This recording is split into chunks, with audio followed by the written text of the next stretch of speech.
In his remarks at the annual handover ceremony, the UN Secretary General said, and I'm quoting, Palestine and its citizens have first-hand experience of some of the most challenging and dramatic global issues we face. Now, as becoming the chair of the G77, which is turning 55 years now, you are facing a new kind of challenge because you represent a non-member observer state and still you are the chair. So how are you trying to handle this challenge? First of all, you know that it is not easy, of course. These are huge challenges that we are facing. I take it that the Secretary General was referring to some of the issues related to life of refugees for a long time, challenges facing, poverty, challenges facing education, challenges facing, health and sanitation, just only to name some of the huge issues on Agenda 2030 and the goals and targets of sustainable development. So we lived that experience. And we face these challenges, and we are proud to say, in spite of our massive difficulties, many of us living under occupation and many others living in refugee camps scattered in the Middle East, but yet we were able, to show massive resiliency in terms of being maybe the #1 nation in the Middle East in terms of education. We don't have kids that do not go to schools. We have the highest percentage of college graduates in comparison to other nations in the Middle East. And our people in general are relatively healthy. We don't have epidemics. We don't have women, dying, delivering babies. Just only some of these issues. And I'm sure that the Secretary General, who was, the High Commissioner of refugees for a long period of time, he knows the challenges that other nations are facing in similar situations, but the Palestinian people faced them and were able, to address these challenges in a remarkable way. So that for a country that has under its belt such, experience, then can contribute in a significant way to the discussion that is facing humanity with regard to eradication of poverty, better education, health issues, and so on and so forth. So I think that what he was referring to, and he was absolutely correct and accurate in such descriptions. Now the other challenges that we are facing usually, in the United Nations, to lead the largest negotiating group of countries on 70% of the agenda of the UN, which is the developmental agenda, then you need to be a member state. For us, we were able, to be so creative that we are the first observer state to undertake that exercise.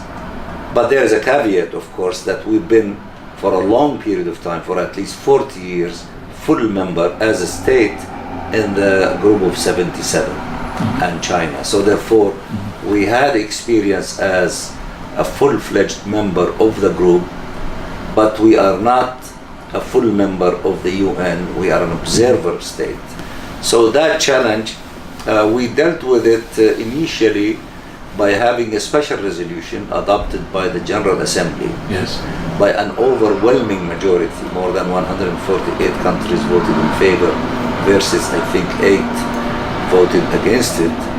That gave us further enhancements as a chair of the G77 to be able to execute our position in a similar manner as other previous chairs, because we said we do not want to be handicapped in our chairmanship, and we are grateful to the community of nations that voted overwhelmingly in support of giving us this new status that would not discriminate against us because we are not full member of the UN, to be able, to execute that responsibility fully, such as we have the authorization to introduce resolutions, to speak first, to have rights of replies, to have right of point of order, which are, features of full member states of the United Nations.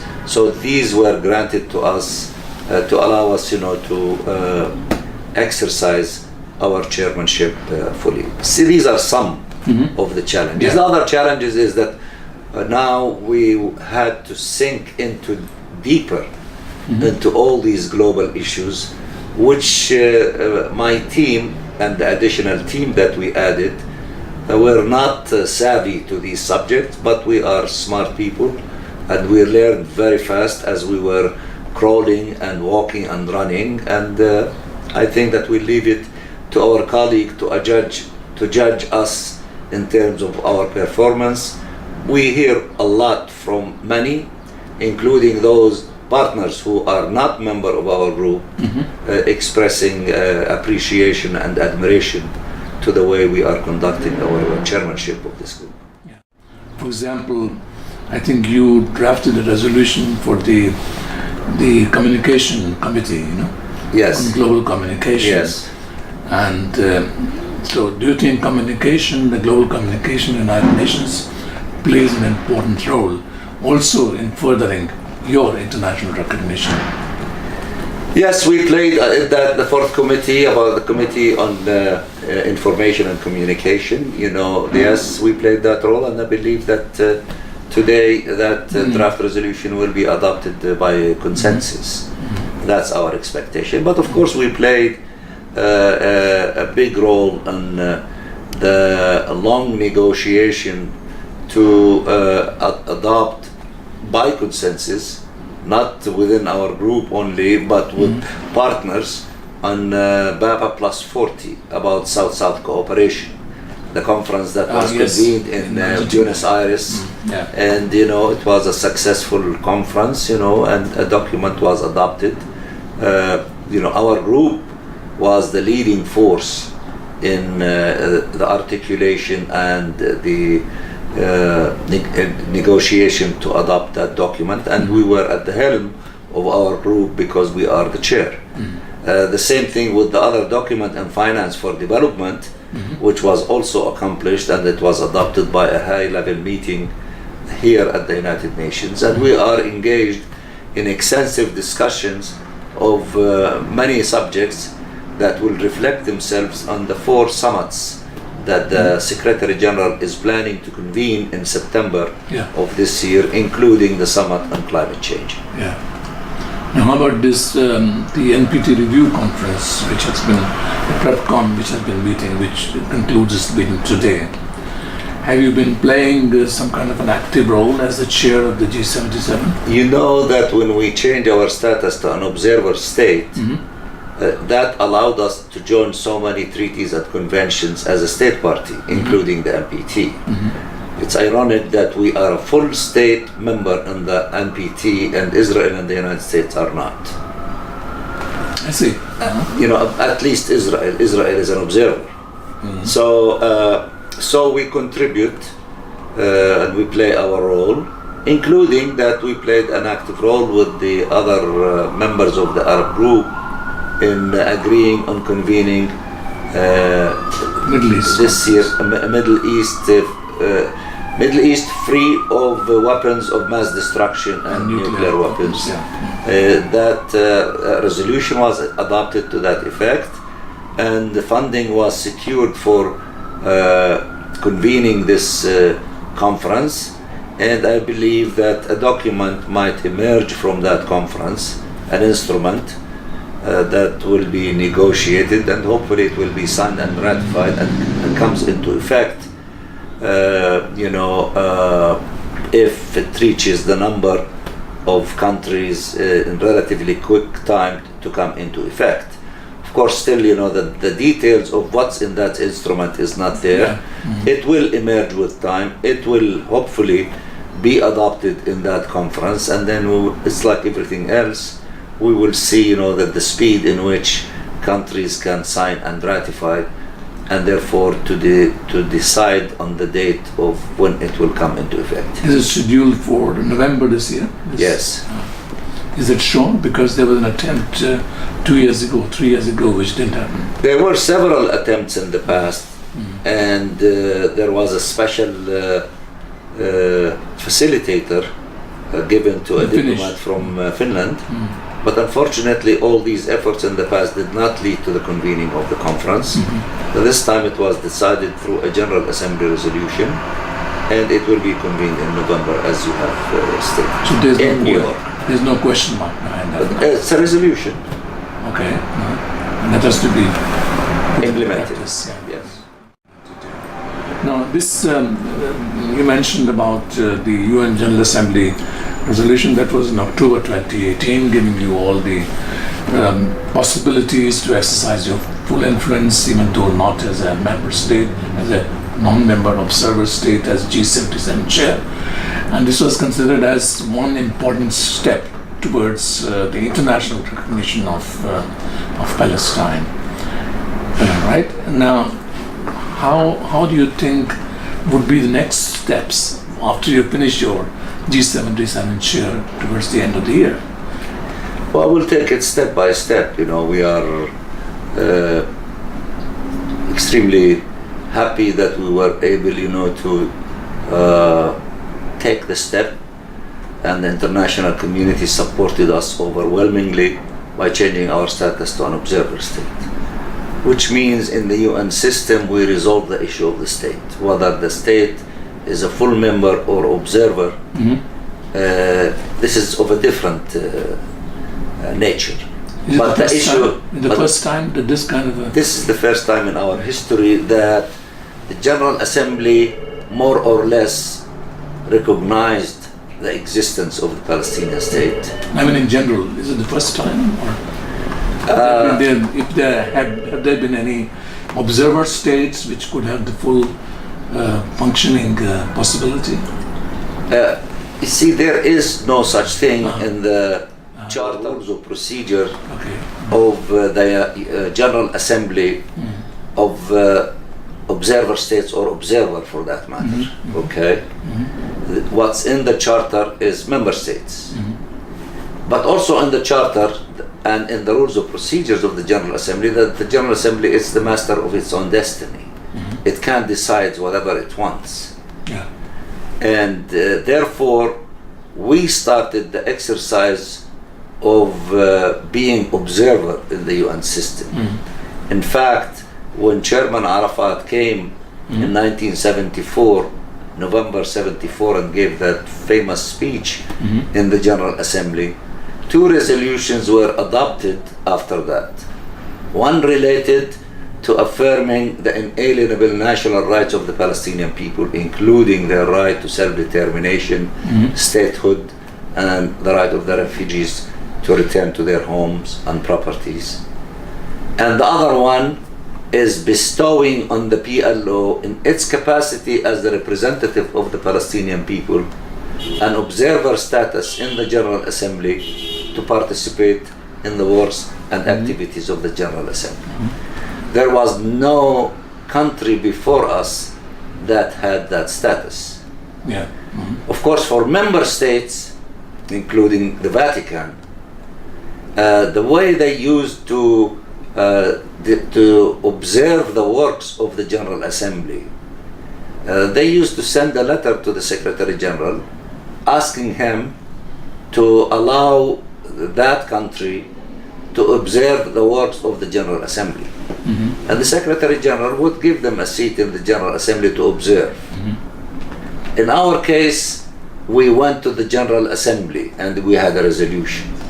Now others after us started having resolutions, particularly the Vatican. They went for enhancement several times, copying our resolutions when we went for enhancement.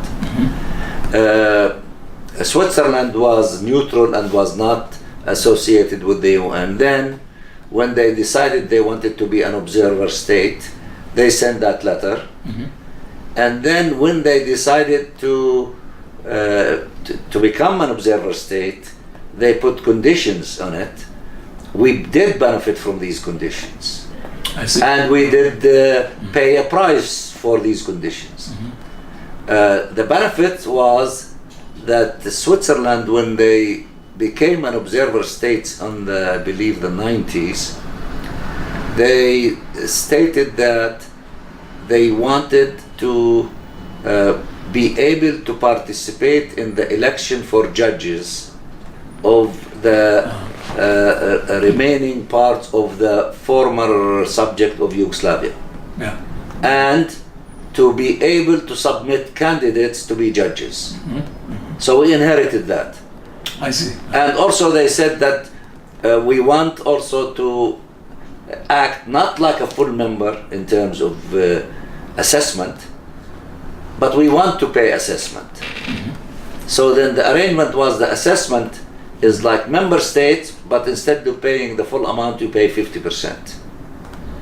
And that's the price that we paid. I see. 50% of the normal membership fee. Assessment, yes. Yeah. So we pay that. Yeah. The Holy See pays that. How Now, much does it amount to? well, they say that the formula at the UN is Yeah. a certain formula Yeah. of a certain percentage of your GDP. Yeah. You know, in the case of observer state, that formula, but 50% of it. Okay. Because the That's GDP, not the figure. the GDP keeps changing. Yeah, that's right. And if it increases, then your assessment increases, Yeah. whether it's still 50% or 100%. Yeah. If your GDP decreases, then less. it comes down. Yeah. And of course, if you are an LDC, the least developed countries, there are about 50 of them. They pay just flat amount, which is I think either 10,000 or Yeah. 5,000. I think $10,000 And annually. you have been paying your contributions regularly, I suppose. Yes, and our contribution is much larger than the Vatican and much larger than any of the LDCs, because our GDP is higher. Yes, yes. Even the Vatican, also, they have lots of funds. Yes. But Now, in the case, for example, of North and South Korea, Yeah. they were observing the General Assembly work as states, but they were not joined as member states until the 90s, when there was an agreement between, Yeah. like the Soviet Union or what was left of it and the United States of America. Now, in the case of China, they never went through observer. They were not member of the UN. And in the early 70s, through a global deal, they replaced Formosa Yeah. and to the UN, and then directly they came as a full member, because they assumed that their seat was there, but somebody else took it, Yeah. which is the nationalist China. So that the agreement was nationalist China out, Yeah. and India very much favored that it should be people local with China who have a seat in the UN. I think India maybe was, India was a player, because remember during that time there was the split of the two parts of Pakistan. Yes. India was accused by Pakistan of encouraging Bangladesh to split. Oh yes. And the Soviet Union was on the side of India and China was on the side of Pakistan. Yeah. So part of the package of getting China into the UN is recognition of Bangladesh, or accepting Bangladesh, and Bangladesh to become a member state, and Formosa would be out, China would come in. So then the whole thing, they said that there was a global consensus of how to deal with all these issues as one package. That led, among other things, to having China joining the UN and to have a permanent seat in the Security Council. Now, what are the steps you're going to take after your chairmanship of the G77 comes to an end? Well, of course, there are certain things that we will continue with them. We are eager, to have the international community developing a political will to implement what they are having as a global consensus on a fair and just solution to the conflict, which is known as ending occupation, the two-state solution. We accept that. But there is one powerful country is not allowing that to be implemented.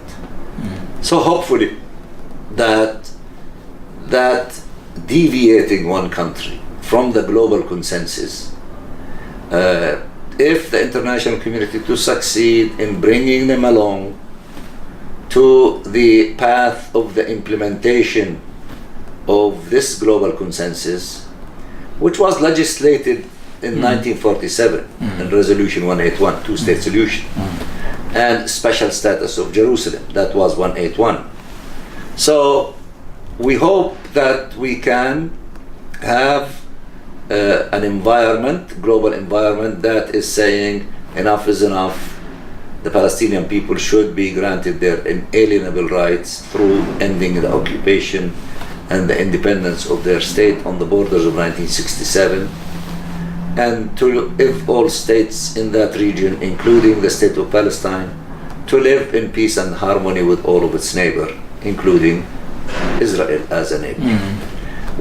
That environment is not there. The international community is advocating that. One country is insisting that it wants to put something different on the table. And if you, I don't know whether you attended the area formula meeting of the Security Council yesterday on settlements, that message was loud and clear. 14 members of the Security Council were saying global consensus should be implemented, end of occupation, two-state solution, on the basis of relevant UN resolutions, including Security Council resolution and the Arab Peace Initiative, etc., etc. One country, even the specialist in that one country, Mr. Greenblatt, came and delivered their statement, and he was hostile, to the Security Council, accusing the Security Council they don't want to face the truth, and he is the custodian of the truth, and the truth is he wants nothing for the Security Council to do except, to condemn Hamas and to label Hamas as a terrorist organization. And keep supporting Israel. So, of course, he was almost speaking more Israeli than the Israelis. And the perception that he conveyed, and he is refusing to listen, and before him, Nikki Haley, for 2 years, they're refusing to accept this global consensus which the international community worked for its evolution for at least the last 25 years. In some cases, longer than 70 years, the two-state solution and the refugees and what have you. So they're insisting, and they are in denial because they are refusing to listen to this global consensus. And they're accusing the global consensus are not being realistic. They don't talk the truth, and only them are the custodians of the truth. And what is the truth and the cause problem of all these things? Terrorism and terrorism of Hamas. That movie, we've seen it before, because once upon a time they say that the problem is the PLO and the terrorism of the PLO. They keep changing the names, but the discourse is the same, and the essence of it, they are the last obstacle in the path of peace.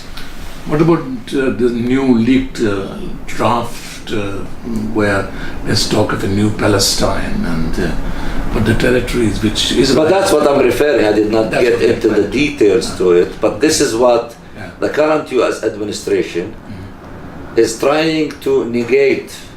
The two-state solution. That global consensus on the two-state you solution. were mentioning that. And they're trying to negate the resolutions adopted by the Security Council, including either them voting in favor or allowing these resolutions to be adopted.